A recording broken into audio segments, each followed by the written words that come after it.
Lại tầm mung xị đó. Lại tầm mung xị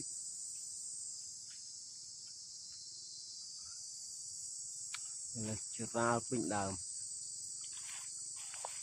lại đó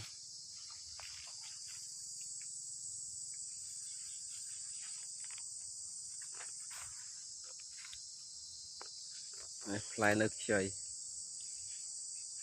kia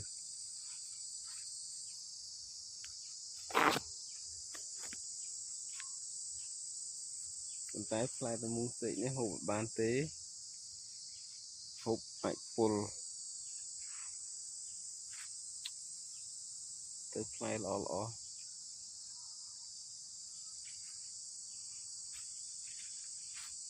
nè tuần vào đây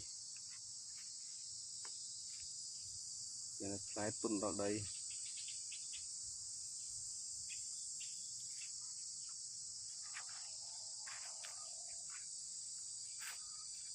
lại chỉ con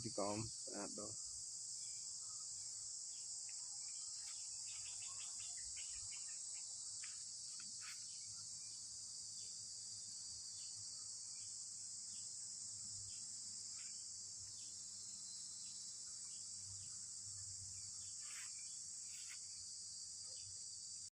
lại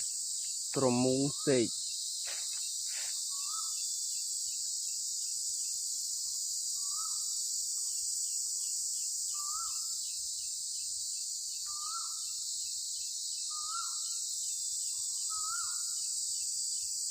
lại trộm mung xị này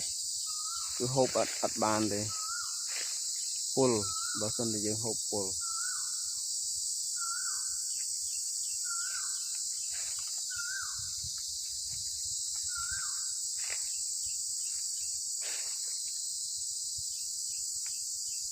lại với mơ tới cuối chọn nhắm á còn tay dương nhắm bàn tế full lại nè